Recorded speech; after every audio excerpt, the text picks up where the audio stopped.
Curiosity classes में आपका स्वागत है। Basic chemistry bye Pankaj sir. आप पंकज सर के द्वारा यानी मेरा मोबाइल नंबर 6394119276 में है और यही व्हाट्सएप नंबर है। अब मैं आपको बेसिक केमिस्ट्री में क्लास 9 से लेकर 12वीं तक पढ़ाऊंगा और ये वीडियो जो है पार्ट तीसरा है। इस वीडियो में आप पार्ट 1, पार्ट 2, पार्ट 3 में आप वीडियो में बेसिक केमिस्ट्री सीख रहे हैं और मैं सोच रहा हूँ कि 10-12 पार्ट में आपको बेसिक केमिस्ट्री सिखा दिया जाए। अब इस बेसिक में आपको इलेक्ट्रॉनिक विन्यास सिखाया जाएगा। इस पार्ट 3 में आपको इलेक्ट्रॉनिक विन्यास सिखाएगा। इलेक्ट्रॉनिक विन्यास को कहते हैं इलेक्ट्रॉनिक कॉन्फ़िगरेशन। ये है स्पेलिंग, आप आसानी से देख सकते हैं। और ये इलेक्ट्रॉनिक विन्यास जो होता है वो 2 आधार पर किया जाता है। एक आधार किया जाता है कोषों के आधार पर और दूसरा जो आधार है उपकोषों के आधार पर। कोषों के आधार पर अगर हम बात करें, कोष का मतलब होता है कक्षा, और कक्षा के आधार पर, ये कक्षा के आधार पर जो 2 वैज्ञानिक मिलकर बताए हैं वो बोर और बरी 2 नामक वैज्ञानिक होते हैं। ये दोनों वैज्ञानिक बताते हैं कि कोशिक के आधार पर इलेक्ट्रॉनिक विन्यास किया जाता है। मगर कोषों के आधार पर जो इलेक्ट्रॉनिक विन्यास की जाती है अर्थात बोरबरी के अनुसार जो इलेक्ट्रॉनिक विन्यास किया जाता है वो केवल 1 से लेकर 18 तक तत्वों की व्याख्या कर पाते हैं। केवल 1 से लेकर 18 तक तत्वों की व्याख्या कर पाते हैं। इतने तत्वों की व्याख्या कर पाते हैं बोरबरी, और केवल इतने तत्वों की व्याख्या ये दे पाते हैं। इसीलिए एक नया नियम आता है, कई वैज्ञानिक मिलकर उपकोषों के आधार पर बताते हैं। उपकोष मतलब उपकक्षा। यहाँ पर हम बता दें आपबाऊ नाम दिया गया है। इस आपबाऊ का जो अर्थ होता है, इस आपबाऊ का अर्थ जो होता है वो होता है टू बिल्डिंग अप होता है। टू बिल्डिंग अप होता है। मैं बता दूं इसका हिंदी जो होता है वो होता है निम्न ऊर्जा स्तर से, निम्न ऊर्जा स्तर से, ऊर्जा स्तर से उच्च ऊर्जा स्तर, उच्च ऊर्जा स्तर, ये होता है इसका अर्थ। इसका अर्थ होता है आपबाऊ। आपबाऊ का मतलब बिल्डिंग अप। आप जानते हैं बिल्डिंग अप माने बिल्डिंग अप रही, मतलब भवन निर्मित हो रही है। और भवन कैसे में जो निम्न पायदान होता है या हम बुनियादी जिसको कहते हैं, वहां से लेकर निम्न ऊर्जा स्तर से लेकर उच्च ऊर्जा स्तर तक। हम बता दें कोषों के आधार पर कोषों को बांटा गया है KLMNOP ऐसे ही बांटा गया है। ये K को पहला कक्षा, इसको दूसरा, इसको तीसरा और ये चौथा कक्षा है। और बता दें उपकोष के आधार पर SPDF, ये पहला है, ये दूसरा, ये तीसरा, चौथा। इसमें जो मैक्सिमम भरे जा सकते हैं, इसमें 2, इसमें 6, इसमें 10 और इसमें 14 भरे जा सकते हैं।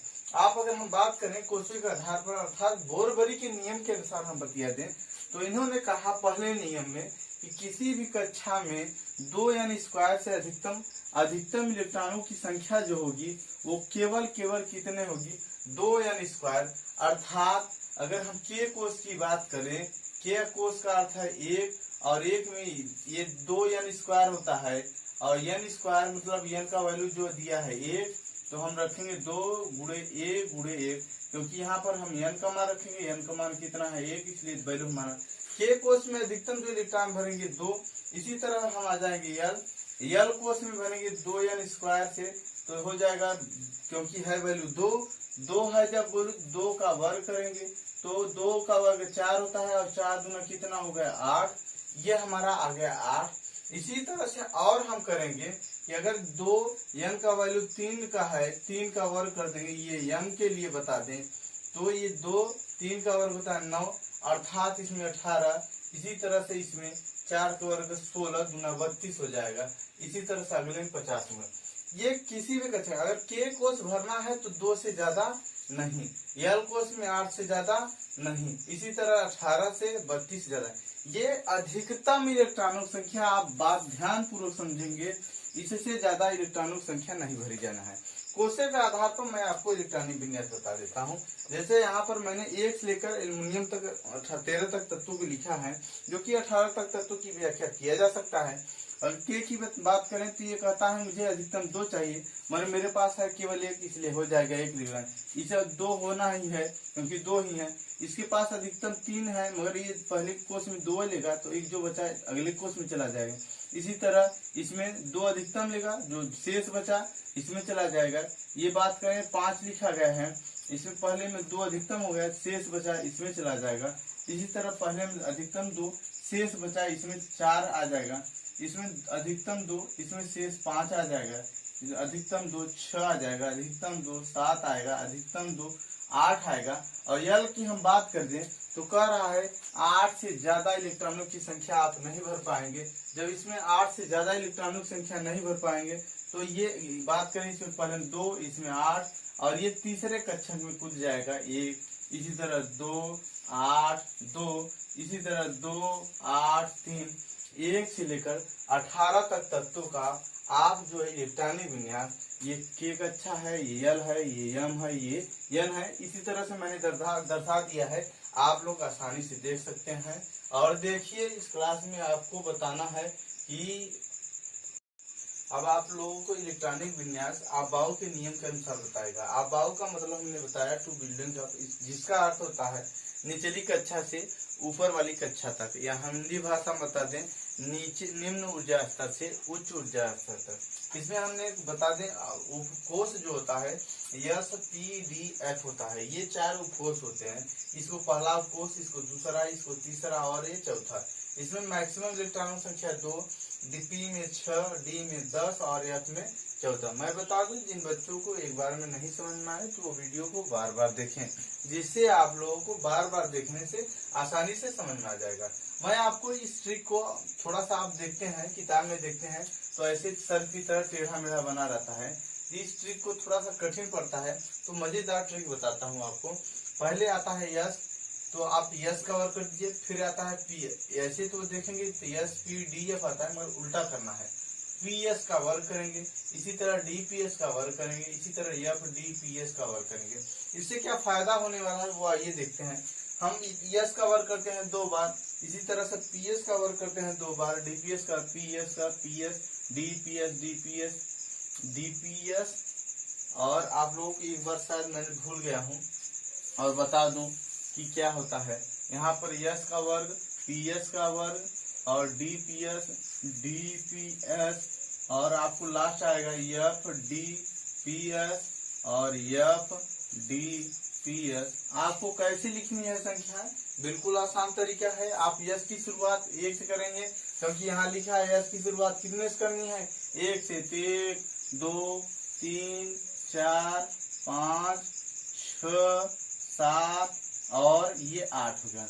और आप देख रहे हैं पी की विधि पर अगर हम ध्यान दें इलेक्ट्रॉनिक विन्यास पर, अबाव के नियम पर, ये जो तीर वाला है इस पर करेंगे तो बड़ा कठिन है, इसलिए मजेदार ट्रिक पर आप लोग जानते हैं S square P S square D P S square F D P S square. इसको मैंने 2 बार लिख दिया, जैसे एस स्क्वायर पी है। और मैंने बता रहा था कि आपको क्या करना है, पी की शुरुआत 2 से करना है, 2p 3p 4p 5p 4p 5p और 6p। अगर हम डी की शुरुआत करें तो 3d 4d और 5d, इसी तरह से 6d।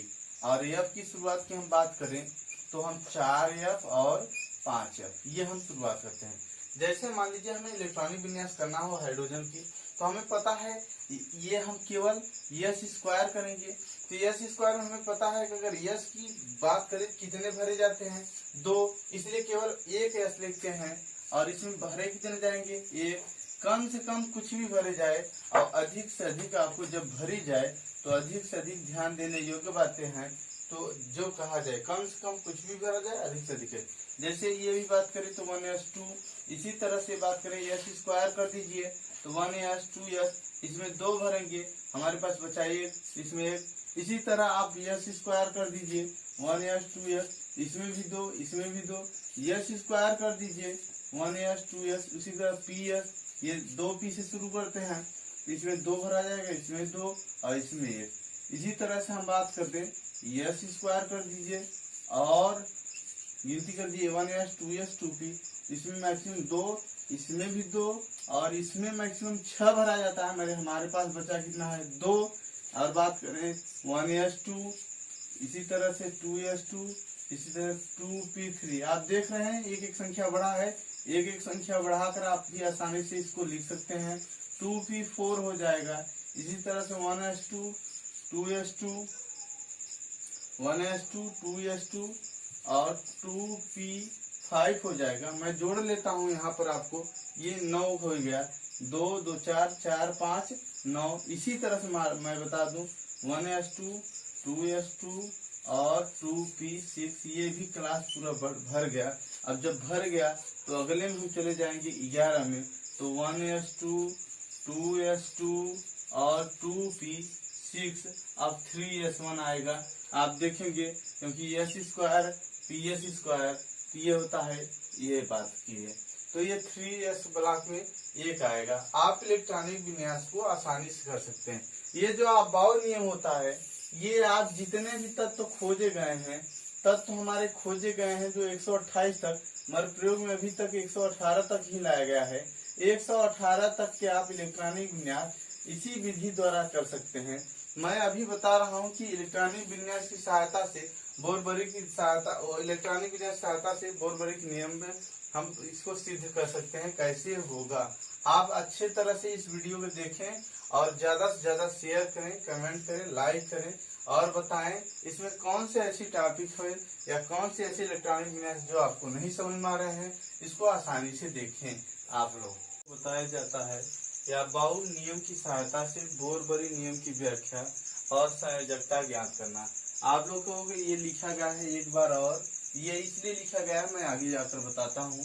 यहाँ पर सोडियम है, आप लोगों को ट्रिक बताया गया मजेदार ट्रिक में क्या होता है, s स्क्वायर ps स्क्वायर। हमें पता है कि ज्यादा कक्षा में जरूरत नहीं पड़ेगी उपकोषों में। s की शुरुआत 1 से और p की शुरुआत 2 से।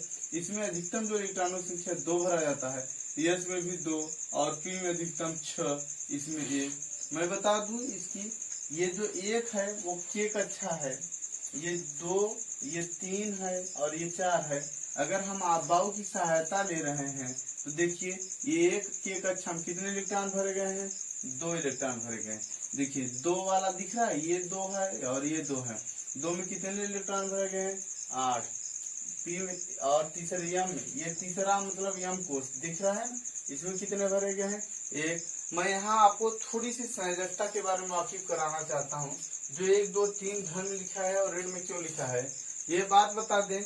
यह बाह्य कोश में उपस्थित इलेक्ट्रॉन यदि रहेगा, 1 रहेगा, 2 रहेगा, 3 रहेगा, कितना रहेगा देख लीजिए, 1 2 अगर 3, तो ये त्याग देंगे। ये क्या कर देंगे, त्याग देंगे। अगर यही बाह्य कोश में 5 है, 6 है, 7 है, ये 8 होने के लिए कितना चाहिए, 3, ये 8 होने के लिए 2, ये 8 होने के लिए कितना, 1, और यही इस तत्व की क्या हो जाएगी, संयोजकता हो जाएगी।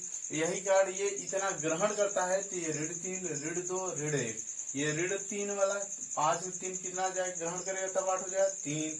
ये 6 के लिए 2 ग्रहण करेगा, 7 के लिए 1 ग्रहण करेगा, तब ये इस ऋण वाले हैं। ये अधातु तत्व हैं और ये जो त्यागते हैं ये धातु तत्व हैं। इसी प्रकार 1s, 2s, 3s, ये 2p, 2 2 6 और 2 12। मैं बता दूं 2 8 और 2, आप देखना चाहें तो ये 1 में कितने इलेक्ट्रॉन यानी k में कितने हैं, 2। आपको दूसरा यानी l दिख रहा होगा, 2 2 6 2 कितने हैं, 8। तीसरा दिख रहा है m कोश, अर्थात कितने हैं, 2। बाह्य कोश में 1 2 3 हो, कितने हो, 1 2 3 हो, वह इलेक्ट्रॉन त्याग देता है। क्योंकि संयोजकता का जो परिभाषा होता है वो किसी तत्व के बाह्य कोश में उपस्थित इलेक्ट्रॉनों को ही संयोजी इलेक्ट्रॉन होते हैं, और जो संयोजी इलेक्ट्रॉन या संयोजी कोश में जितने भी उपस्थित इलेक्ट्रॉन होते हैं वही उस तत्व की संयोजकता होती है। संयोजकता के बारे में मैं एक बार फिर आपको बता देता हूँ। किसी तत्व के बाह्य कोश में आप ये देखेंगे बाह्य कोश है और बाह्य कोश में जितने भी इलेक्ट्रॉन होंगे उपस्थित वही उस तत्व की संयोजकता कहलाएगी। अगर बाह्य कोश में 1 है, 2 है और 3 है तो ये उस तत्व की संयोजकता होगी। और शर्त दूसरी, ये त्याग देंगे, और जब त्यागते हैं तो एक त्यागेगा धन 1, 2 त्यागेगा धन 2, 3 त्यागेगा धन 3 हो जाएगा। इसी तरह बाह्य कोश में अगर उपस्थित इलेक्ट्रॉन 5, 6, 7 है तो 8 ग्रहण करने के लिए कितने की आवश्यकता होगी? 3 और 2 और 1। 8 के लिए 3, 8 के लिए 2, 8 के लिए 1। ये 3 इस तत्व की संयोजकता होगी। इस तत्व की क्या हो जाएगी? संयोजकता होगी। जो तत्व त्याग रहे हो वो ध्यात कहलाएंगे, और जो तत्व त्याग ग्रहण कर रहे हैं वो अधात कहलाएंगे। जब आपको धातु और धात के वीडियो में बताया गया था तो पहचान के लिए यही मैं आपको बता दूं, ये तत्व जो धन 1, धन 2, धन 3 लिखा है, ये इसका अर्थ है ये धातु है, और उतने इलेक्ट्रॉनों की क्या कर रहे हैं? ये त्याग कर रहे हैं। जब उतने इलेक्ट्रॉनों की त्याग करेंगे तो अधात कहलाएंगे, और जब इलेक्ट्रॉन ग्रहण करेंगे तो अधात कहलाएंगे। इसी तरह आप पोटेशियम को देखिए 1s, 2s, 3s, 4s, और पी की बात करें 2 से शुरुआत करेंगे, 2 और 3, 2 और 3, इसमें भरे जाएंगे 2, 2, 6, 2, 6 और 1। देख लीजिए ध्यान से, के में कितने भरे गए हैं? 1 में देखिए 2, के में कितने भरे गए हैं? 2, यल में कितने भरे गए? 8, यम में देखिए, यम यहाँ है और यहाँ है, तो यम में कितने भरे गए हैं? 6, 2, 8। और बता दें अगला यानी यन, चौथे कोष में कितने भरे गए हैं? 1। और बाह्य कोष में जितने इलेक्ट्रॉन होते हैं वही उस तत्व की संयोजकता होते हैं। एक बार फिर आपको बता देता हूँ, किसी तत्व के बाह्य कोष में उपस्थित इलेक्ट्रॉन को संयोजी इलेक्ट्रॉन, और जो संयोजी इलेक्ट्रॉन होता है वही उस तत्व की संयोजकता होती है। संयोजी इलेक्ट्रॉन ही भाग लेती है रासायनिक अभिक्रिया में। इसी तरह मैंने कैल्शियम का दिखाया है 1s, 2s, 3s और 4s। पी की बात करें 2, 3 पी, इसमें कितने भर जाएंगे? 2, 2, 6, 2, 6, 2। आपको समझ में आ रहा होगा, बार बार ये तो भर ही रहे हैं, भर ही रहे हैं। यस में अधिकतम कितने भरे गए हैं? 2। और यस की पहले हम संख्या देखेंगे 1। 1 किसको दर्शा रहा है? के को। के में कितने भरे जाएंगे? 2। इसी तरह यल कितने दर्शा है? 8। इसी तरह यम देखिए, यम वाला है 6, 2 कितने हुए? 8। और ये 20, 2 कितने हो गए? 20। आप टोटल जोड़ेंगे 2, और यह कैल्शियम की संयोजकता हो गई। आप देख सकते हैं, जब बेटी मांगे कार स्कूटर, यहाँ कैल्शियम की 20 होता है, और यह 20 की जो संयोजकता होती है वह 2 होती है। आप इस बात में आसानी से देखिए, आबाओ की नियम की सहायता से बोरबरी भी हमने करा दिया है, जो कि बोरबरी केवल 18 तक तत्वों की व्याख्या दे पाता है, और संयोजकता के बारे में भी बता दिया है। और अगले वीडियो में मैं संयोजकता के बारे में डिटेल से बताऊंगा। आप लोग अधिक से अधिक बच्चों को बताएं कि ये क्यूरियोसिटी क्लासेस में बेसिक केमिस्ट्री पंकज सर पढ़ाते हैं। आप लोग ज्यादा से ज्यादा बच्चों को शेयर करें और बताएं कि यहाँ पर इसी तरह से और आप इलेक्ट्रॉनिक विन्यास करना चाहें, यहाँ तो मैं केवल 20 तक बताया हूँ। आप नमूने के रूप में आप अपने होमवर्क के रूप में लिख लीजिए कि 1 से 60 तक तत्वों का इलेक्ट्रॉनिक विन्यास कीजिए। 1 से 60 तक तत्वों को इलेक्ट्रॉनिक विन्यास कीजिए, और 1 से 60 तक तत्वों का स्पेलिंग सहित आप याद कर लीजिए। इसी प्रकार इस वीडियो को अंत करते हैं।